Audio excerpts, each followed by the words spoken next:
The call came in at 2:17 a.m. Officer James Harrington was finishing his paperwork when dispatch reported a potential break-in at 1492 Elmwood Drive. A neighbor had called about unusual sounds and shadows moving through the usually quiet Westlake neighborhood of Seattle. James sighed, downed the last of his cold coffee, and radioed his partner, Officer Sarah Chen. "Got a possible 459 on Elmwood. You available?" "Copy that," Sarah responded. "I'm 3 minutes out." James had been with the Seattle PD for nearly 15 years now, the last 5 of which he'd spent working the graveyard shift. At 42, the hours were starting to wear on him. His doctor had mentioned high blood pressure at his last physical, and his ex-wife never failed to point out the new gray hairs sprouting at his temples whenever he picked up their teenage son for weekend visits. But night patrol had become a comfortable routine. The city took on a different character after midnight, and James had grown accustomed to its quieter rhythms. Sarah, on the other hand, was relatively new to night shifts. At 34, she'd transferred from Boston PD just 18 months ago after her mother's cancer diagnosis brought her to Seattle. She was sharp, methodical, and had the kind of instincts that couldn't be taught at the academy. James had initially resented being paired with someone new, but Sarah had quickly earned his respect during a hostage situation at a downtown convenience store 3 months into their partnership. She'd talked down a desperate father who'd lost custody of his children, while James had evacuated the other customers through the back. No shots fired, no one hurt, the kind of resolution that was increasingly rare in their line of work. As James started the patrol car, he glanced at the dashboard clock. Almost 4 hours until the end of his shift. His son Tyler had a basketball game tomorrow afternoon. Technically today, he corrected himself, and he'd promised to be there. These late-night calls had a way of spiraling into overtime, but he was determined to keep his promise this time. The autumn air was crisp as they met outside the 2-story colonial house. It was a well-maintained property in an affluent area, not the typical target for burglars, but strange things had been happening in the neighborhood lately. 3 break-ins in the last month, all with a similar pattern. No forced entry, minimal items taken, but the houses left in disarray. "Lights are off," James noted, scanning the darkened windows. "But the side gate is open." Sarah nodded, her hand resting on her holstered weapon. "Neighbor who called said they heard glass breaking about 20 minutes ago." The neighbor in question was Eleanor Abernathy, a 76-year-old retired English teacher who'd lived on Elmwood Drive for over 4 decades. She was known throughout the precinct for her vigilance, or what some officers less charitably called her nosiness. She called in everything from teenagers loitering to suspicious mail deliveries. But James had learned long ago never to discount the observations of someone like Mrs. Abernathy. People who watched that closely often saw things others missed. Mrs. Abernathy also mentioned that the homeowners should be away, Sarah added, consulting the notes she'd taken from dispatch. "Apparently there's some kind of anniversary trip not due back until tomorrow evening." James frowned. "Did dispatch confirm that? Call the homeowners?" "Tried. No answer on either cell phone." The property was impressive even in the darkness. Mature maple trees flanked the driveway where a single luxury sedan was parked. Flower beds, now dormant for the season, lined the brick walkway. A child's bicycle leaned against the garage, its reflectors catching the beam of their flashlights. Everything spoke of upper-middle-class comfort, the American dream packaged in clapboard siding and professional landscaping. But something felt off to James. After years on the force, he'd developed what his former partner used to call a trouble radar. Right now, it was pinging steadily. "Let's take a loop around before we approach," he suggested. "I want to get a feel for the property." Sarah nodded in agreement. As they circled the house, their flashlights revealed more details. A treehouse in the backyard oak tree, a covered barbecue grill on the patio, wind chimes hanging motionless in the still night air. A basketball hoop stood at the end of the driveway, its net tattered from use. They approached cautiously, following protocol. James took the lead up the brick pathway while Sarah covered the perimeter. The front door was locked, but as they rounded to the back of the house, they found what they were looking for.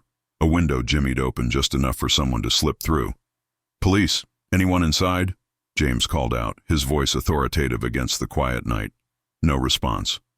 Following procedure, they radioed for backup before deciding to enter.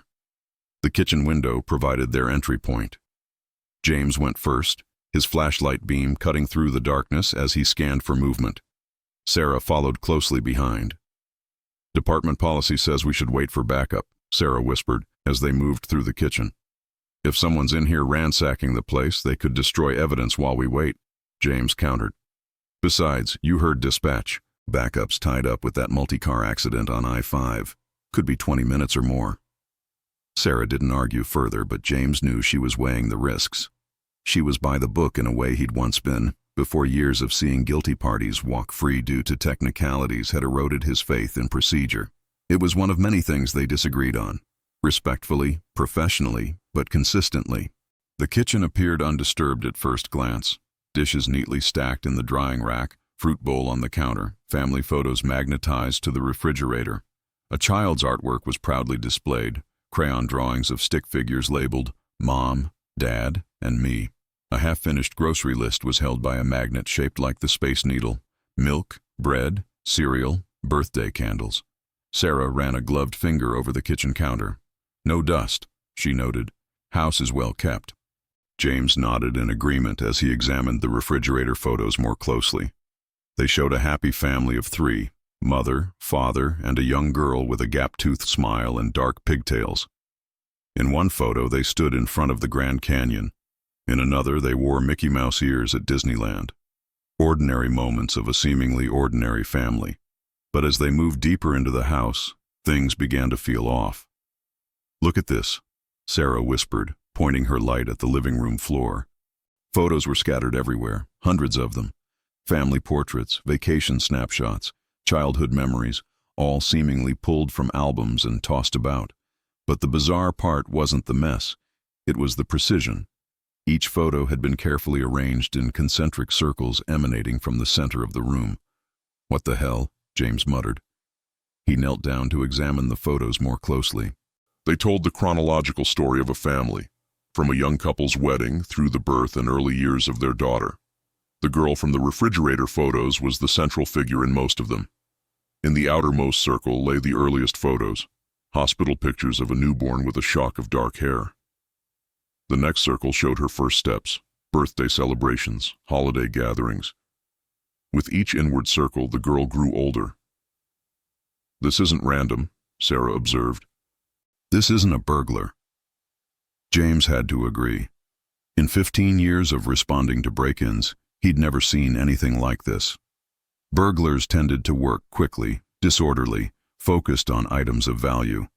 This display had taken time, care, and intimate knowledge of the family's history. "This feels personal," he said quietly. As they moved through the first floor, each room revealed more puzzling scenes. In the dining room, every chair had been meticulously positioned facing the center of the table where a single place setting waited, a plate with an untouched slice of birthday cake, a fork, and a party hat. A burned-down candle stood in the center of the cake, its wax frozen in mid-drip. "Check the date on that newspaper," Sarah said, pointing to a folded paper beside the plate. James leaned closer. "It's from 2017, 5 years old." Sarah's brow furrowed. "Look at the headline." James angled his flashlight. "Local girl still missing after 3-day search." The article was circled in red marker. "This isn't a burglary," Sarah said, her voice dropping to a whisper. "This is something else entirely." James nodded grimly. His trouble radar was now blaring like an air raid siren. The den was even stranger. The furniture had been pushed against the walls, and in the center of the room stood a child's easel with a half-finished painting. Beside it, paintbrushes stood in a mason jar, the water tinged with colors as if someone had just set them down. The painting showed a house, this house, with 3 stick figures standing in front. One was noticeably smaller than the others. "Backup's still 8 minutes out," Sarah noted, checking her radio. "We need to clear the second floor," James said, though his voice carried an uncharacteristic hesitation. A framed family portrait hung on the wall beside the staircase. James paused to examine it, mother, father, and daughter, all smiling broadly against a backdrop of autumn leaves. He recognized the setting as Discovery Park, not far from his own apartment. The photo couldn't have been more than a few years old based on the girl's age. The staircase creaked under their weight as they ascended, weapons drawn. The upper hallway was lined with more photos, but these were different. Each one showed the same young girl at different ages, from infancy to about 8 years old. In the final photo, she wore a party hat, smiling widely with a missing front tooth. "I've got a bad feeling about this," Sarah whispered. James had worked child disappearance cases before. They were the worst: the desperate parents, the false leads, the gradual fading of hope. And then there were the rare, miraculous recoveries that kept everyone going, that justified the sleepless nights and emotional toll. Which kind of case would this turn out to be? The master bedroom was untouched, the bed made with hospital corners, not a thing out of place. Framed degrees hung on the wall: Michael Parker, MD, oncology; Rebecca Parker, PhD, child psychology. The bathroom was the same, pristine and empty. On the vanity stood a lineup of prescription bottles, antidepressants, sleeping aids, anxiety medication. "Doctors," Sarah murmured. "Both of them." James nodded. The Parkers were likely well-respected members of the community, people with connections, people who would have received the full attention of law enforcement if something had happened to their child. But at the end of the hall, a door painted pale yellow stood slightly ajar. A child's room. James motioned to Sarah, and they positioned themselves on either side of the doorframe. "Police! If anyone's inside, make yourself known," James called out. Silence. With a nod to his partner, James pushed the door open wider. The beam of his flashlight swept across a perfectly preserved little girl's bedroom. Pink walls, stuffed animals, a bookshelf filled with children's titles. Everything was covered in a thin layer of dust except for one area, the bed, where the covers had been pulled back as if waiting for someone to climb in. Sarah moved carefully into the room, her eyes cataloging every detail. A row of trophies lined a shelf: swimming, gymnastics, spelling bee. Below them, a desk held school books and notebooks, arranged with mathematical precision. A tablet computer sat in the center, its charging cable neatly coiled beside it.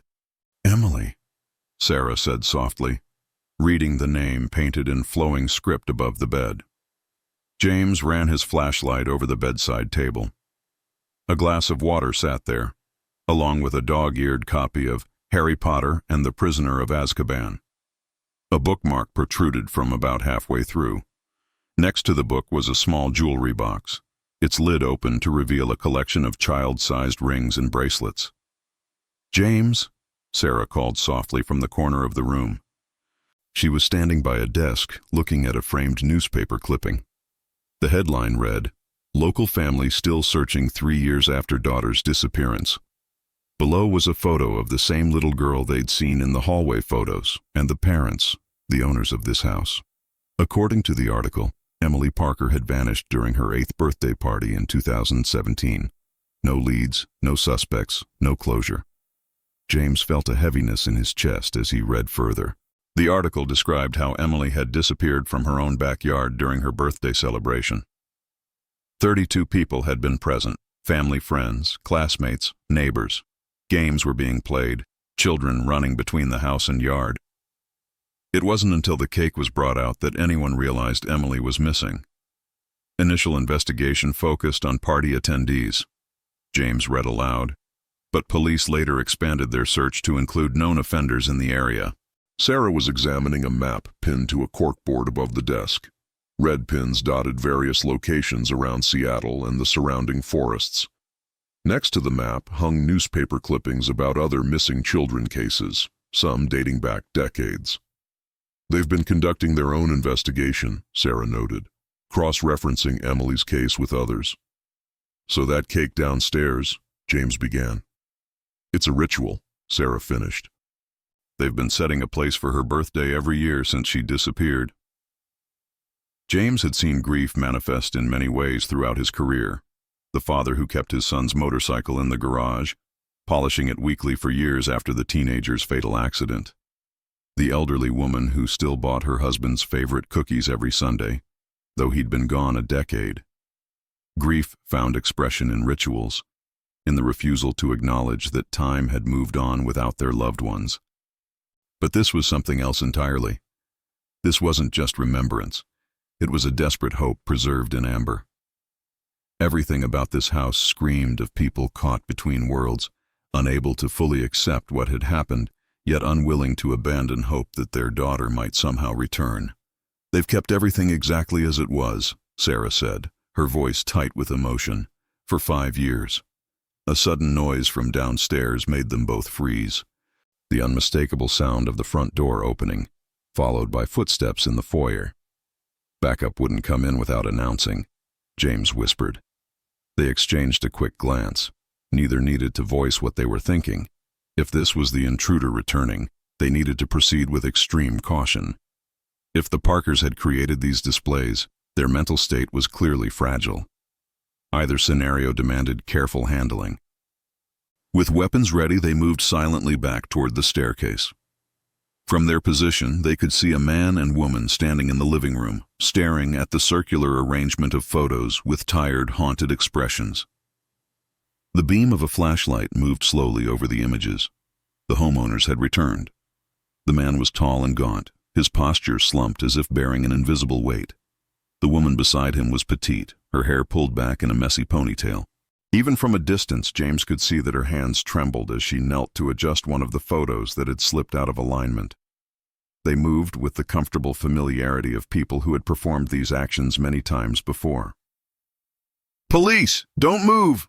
Sarah called out, identifying themselves as they descended the stairs. The couple startled, the woman letting out a small cry before the man pulled her protectively behind him. "What are you doing in our house?" he demanded, his voice ragged with fear and exhaustion. "Sir, we received a call about a potential break-in," James explained, holstering his weapon when it became clear these weren't intruders. "A neighbor reported unusual activity." The woman stepped forward, her eyes red-rimmed. "That would be Mrs. Abernathy. She calls the police every time we do this." Her voice was soft, resigned. "Every year on Emily's birthday." The tension in the room shifted to something heavier, sadder. The officers exchanged glances as understanding dawned. "I'm Dr. Michael Parker," the man said, running a hand through his graying hair. "This is my wife, Rebecca. I apologize if we alarmed anyone." He gestured vaguely to the photos on the floor, an expression of embarrassment flitting across his features. "You arranged the photos like this?" Sarah asked gently. The man, Mr. Parker, according to the article, nodded. "We go through all our albums, every photo we have of Emily. We lay them out hoping to see something we missed, some clue about what happened that day. We've been at my sister's house," Mrs. Parker added. "Sometimes it's too hard to be here on the actual day. We come back at night to do this." James had never heard such profound weariness in a human voice. It wasn't just emotional exhaustion. It was the bone-deep fatigue of someone who had been pushing against an immovable object for years, with no expectation of success, but unable to stop trying. "May I ask?" Sarah began carefully. "The cake in the dining room?" Mrs. Parker's eyes filled with tears. "Today would have been Emily's 13th birthday. I still bake her cake every year, the same kind she had at her last party, chocolate with strawberry filling." Her voice broke on the last word. "I know how this must look to you," Dr. Parker said, gesturing around the peculiar scene. "Two supposedly educated, rational people acting like this. But when there are no answers, you start looking everywhere, even in places that don't make sense." "I understand," James said quietly. And he did. The desperate need for answers, the refusal to accept that some questions might never be resolved. He'd seen the same determination in his ex-wife's eyes as she researched experimental treatments when their son was diagnosed with juvenile diabetes. The human mind rebelled against helplessness. The ritual suddenly made sense: the cake, the paints, the turned-down bed. A family frozen in time, unable to move forward without answers. James radioed to cancel the backup while Sarah spoke quietly with the Parkers. As the officers prepared to leave, apologizing for the intrusion, Mrs. Parker touched Sarah's arm. "Wait," she said. "Since you're here, would you look? Fresh eyes might see something we've missed." Something in her desperate hope made it impossible to refuse. That night turned into morning as James and Sarah, long after their shift had ended, sifted through 5 years of evidence that had led nowhere.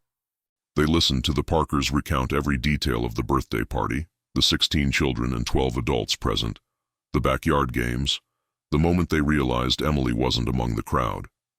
Dr. Parker brought out a thick binder containing police reports, witness statements, and newspaper clippings about the investigation. His methodical organization spoke to his scientific background, everything categorized, cross-referenced, annotated with his own observations. The original detective was thorough, he acknowledged, showing them the initial case files. Detective Morales, he spent months on Emily's case. I remember Morales, James said. He retired a couple years ago. Good cop. He was kind to us, Mrs. Parker said. Some of the others, I think they believed we were involved somehow. Her voice broke. How could they think we would hurt our own daughter? Standard procedure, Sarah explained gently. Family members are always investigated first. It doesn't mean they suspected you. But the pain in Mrs. Parker's eyes suggested the damage had been done. The unspoken accusation had left its mark, adding another layer to their suffering. The police back then focused on the party guests, Mr. Parker explained. But we knew all of them. They were friends, family, neighbors. Mrs. Parker added, Emily's case got less and less attention as time passed. Other missing children, more pressing cases. We understand. Limited resources. Other families suffering too. But to us, nothing is more important. Dr. Parker finished, his voice firm despite the fatigue evident in every line of his face. James found himself studying a map similar to the one in Emily's room. Red pins marked locations where searches had been conducted. Parks, wooded areas, abandoned buildings. Blue pins indicated sightings reported by the public, most clustered in the first months after the disappearance, becoming more scattered as time went on. One blue pin stood out, dated just 6 months ago. As dawn broke, Sarah found herself studying the photos on the walls of Emily's room. Among the family pictures was one showing Emily with a puppy, a golden retriever with distinctive markings around its eyes. What happened to the dog? Sarah asked. Mrs. Parker looked up from the report she'd been reviewing. Dark circles shadowed her eyes, but she seemed energized by having someone new examining the case. Scout? He was just a puppy when Emily disappeared. We gave him to my brother afterward. It was too painful to keep him here. Did the original investigators ever take Scout to the places they searched for Emily? The Parkers exchanged confused looks. No, I don't think so. Why? Dogs have been known to remember scent trails for years, Sarah explained, especially when bonded with someone. James watched as hope flickered across Mrs. Parker's features, dangerous hope, the kind that could devastate her all over again if nothing came of it. Yet he couldn't bring himself to temper Sarah's suggestion. In cold cases like this, unconventional approaches were sometimes the only ones left. Scout's almost 7 now, Dr. Parker said thoughtfully. But he was always unusually intelligent, and he and Emily were inseparable. It's grasping at straws, Sarah acknowledged. But sometimes that's all we have. As the first rays of sunlight filtered through the windows, James's phone buzzed. Tyler's mother, texting to confirm the basketball game. With a pang of guilt, James realized he'd completely forgotten about his promise to attend. But looking at the Parkers, their exhaustion, their relentless dedication to finding their child, skipping his son's game seemed a small sacrifice. I need to make a call, he said, stepping into the hallway. When he returned, Sarah was exchanging contact information with the Parkers. We'll need to run this by our lieutenant, she was saying. But I think we can at least follow up on some of these leads that might have been overlooked.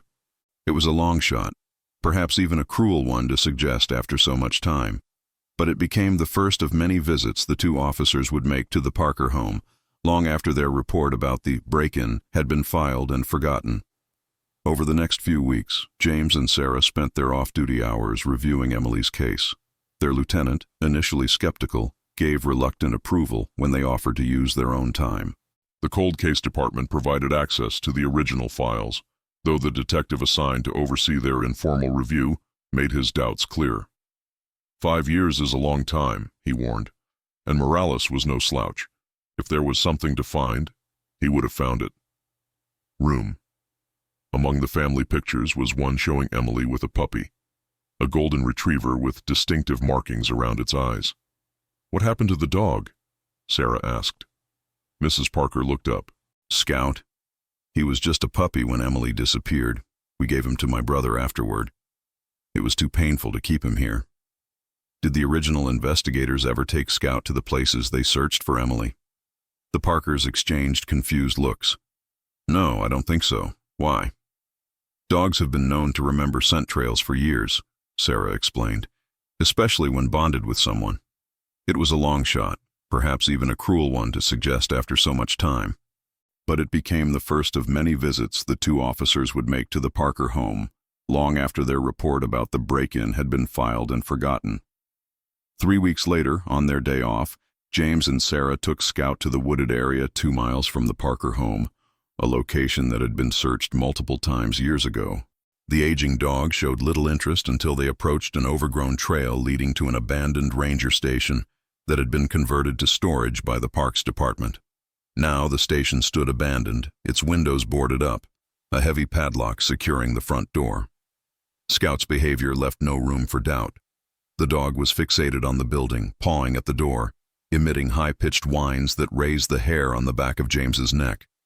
"Something's got him worked up," James observed, examining the padlock. It had rusted significantly, suggesting the building hadn't been accessed in years. Sarah was already on her phone, contacting the Parks Department. After a brief but intense conversation involving mentions of police authority and potential emergency situations, she received permission to enter the building. "They're sending someone with a key, but it could be an hour," she reported. "They said we can break the lock if necessary." James studied Scout's increasingly agitated behavior. The dog was now digging frantically at the corner of the building. "I don't think he's going to wait an hour," James said, retrieving a crowbar from the trunk of his car. The padlock, weakened by years of exposure to the elements, gave way after several forceful blows. As the door swung open, Scout lunged forward, nearly pulling the leash from Sarah's grip. They followed the determined animal into the musty interior. The building's main room contained what they expected: maintenance equipment, folding tables, stacks of educational materials about local wildlife, all covered in a thick layer of dust.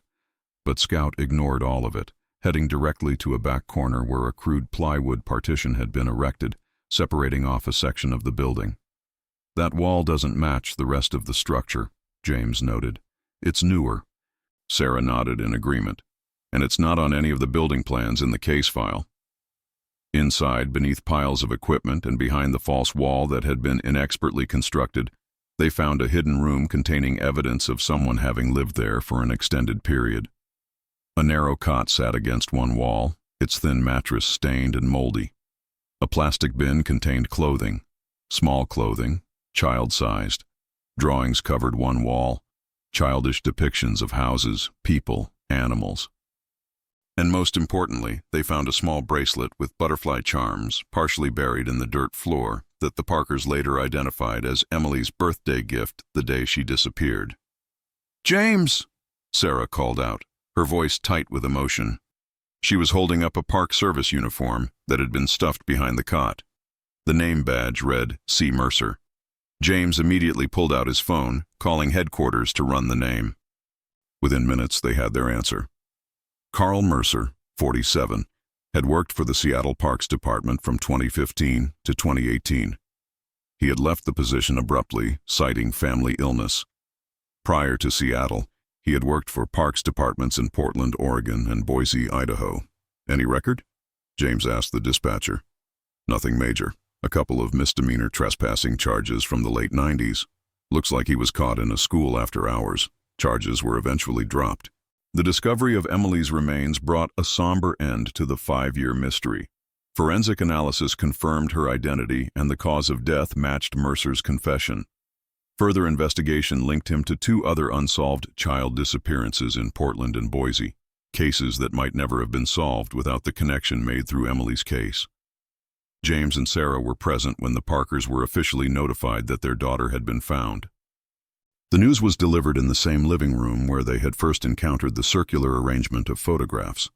This time, the photos had been put away, as if the Parkers had sensed that their long vigil was coming to an end. "She was alive for 2 years after she disappeared?"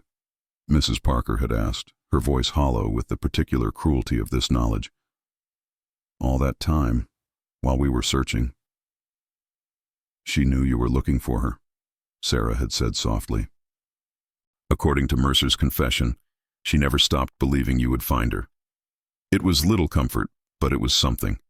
The knowledge that their daughter had died still believing in them, still trusting that they would move heaven and earth to bring her home, which they had, in their way, for 5 long years. The media descended on Seattle as news of the case broke. The story captivated the nation: the missing girl, the grieving parents who never gave up, the dedicated officers who followed a dog's intuition to solve a 5-year-old mystery. Requests for interviews poured in, most of which the Parkers and the officers declined. This wasn't about publicity or accolades. It was about a family finally able to lay their child to rest. "I keep thinking about what would have happened if Mrs. Abernathy hadn't called about the break-in that night," Sarah said to James as they stood at the back of the funeral service 6 weeks later. "If we hadn't gone into that house?" James nodded. Both of them had replayed that night countless times in their minds. What if they had waited for backup instead of entering? What if they had simply filed their report about the peculiar scene and moved on? What if they had dismissed the Parkers' ritual as the behavior of people unable to accept their loss? Coincidence, the lieutenant had called it during the press conference. Good police work combined with a stroke of luck. But standing in the crowded church, watching the Parkers accept condolences from friends and family, James wondered if it had been something more. Not divine intervention, he was too pragmatic for that, but perhaps the culmination of the Parkers' refusal to let their daughter be forgotten, their annual ritual, their meticulous record-keeping, their unwavering belief that someday, someone would see what others had missed. 6 months after breaking into the Parker home on that autumn night, Officers Harrington and Chen stood in the back of the crowded church as Emily Parker was finally laid to rest. The case had made national headlines, bringing closure not only to the Parkers but to 2 other families whose missing children were linked to Mercer through DNA evidence found at his home. For the officers, the case changed everything. Sarah transferred to the missing persons unit, bringing Scout with her as the department's first cold case tracking dog. The Golden Retriever, now a minor celebrity in law enforcement circles, participated in specialized training to enhance his already remarkable abilities. Within a year, the unlikely duo had helped locate evidence in 2 other long-dormant missing persons cases. James found his relationship with his son transformed as well. Something about the Parker case had awakened him to the preciousness of the time he had with Tyler. He requested a transfer to day shift, sacrificing the higher pay of night differential for the ability to attend basketball games and school events. He started a support group for families of missing children, using his experience to help guide others through the bureaucratic maze of ongoing investigations. The Parkers slowly began the process of rebuilding their lives. Dr. Parker returned to his oncology practice, his experience with loss giving him a deeper empathy for patients facing their own mortality. Mrs. Parker channeled her grief into advocacy, establishing a foundation in Emily's name to maintain resources for cold case investigations involving children. The ritual of birthday cakes and turned-down beds came to an end, replaced by annual remembrance events that focused on helping other families still searching for answers. James became an advocate for maintaining resources on unsolved child disappearances, testifying before the state legislature about the importance of revisiting cold cases with new perspectives. His testimony, along with that of the Parkers, led to the creation of a specialized cold case unit focused exclusively on missing children. The Parker home no longer held birthday parties for a missing child. The photos were placed in albums, the cake tradition ended. But every year on the anniversary of Emily being found, the Parkers hosted a different kind of gathering, one attended by 2 police officers who had broken into their home and, in doing so, finally brought their daughter back to them. The abandoned ranger station was demolished, the area reclaimed by the forest that surrounded it. In its place, A small memorial bench was installed, bearing a simple plaque, for Emily and all the lost children still waiting to be found. It became a quiet place of reflection for the officers who continued to search for answers for other families, a reminder that persistence could sometimes bridge the gap between loss and resolution. Mercer's trial was brief.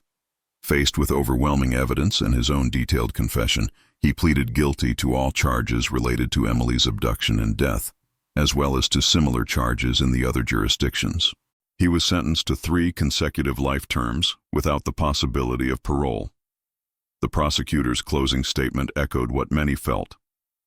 Some actions are so heinous, so destructive to the fabric of our community, that the only appropriate response is to ensure the perpetrator never has the opportunity to harm another child.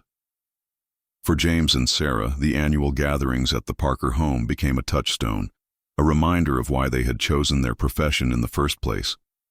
Though they worked in different units now and rarely patrolled together, their shared experience had forged a bond that transcended their professional partnership. They kept in touch, updating each other on cases, celebrating successes, commiserating over the ones that remained unsolved. 5 years after discovering Emily's fate, they stood together at another gathering at the Parker home. The mood was different now, still touched by sadness but no longer consumed by the desperate uncertainty that had characterized their first visit. Photos of Emily remained on display, but they had been joined by new images. Dr. Parker receiving an award for his work with pediatric cancer patients, Mrs. Parker cutting the ribbon at the opening of the Emily Parker Center for Missing Children, the Parkers with their newly adopted daughter, a 10-year-old from the foster care system who had brought laughter back into their home. "I almost can't believe it's been 5 years since we found her," Sarah said quietly as they watched the gathering from the periphery. James nodded. "Sometimes I still think about that night we responded to the call. How close we came to just writing it off as a false alarm. Or as grieving parents unable to move on," Sarah added. "I've been thinking about that a lot lately," James admitted. "How quick we are to pathologize grief, to expect people to get over it according to some timetable. The Parkers' refusal to give up, their yearly ritual, that's what kept the case alive long enough for us to stumble into it." As the evening wound down, Dr. Parker approached them, offering refills for their drinks. He looked years younger than when they had first met him. The crushing weight of uncertainty lifted from his shoulders. "Rebecca and I were talking earlier about that night," he said. "How terrified we were when we came home and found police in our house, and how that moment of fear changed everything." "You never gave up on Emily," Sarah said. "That's what made the difference." Dr. Parker smiled sadly. "We couldn't. But having the two of you believe in us, take us seriously when everyone else had moved on, that's what I'll always be grateful for. You didn't dismiss us as delusional or stuck in the past. Any good officer would have done the same," James said. "No." Dr. Parker shook his head firmly. "They wouldn't have. We had 5 years of being treated like we needed to accept reality and find closure. You were the first ones who understood that sometimes closure only comes through answers."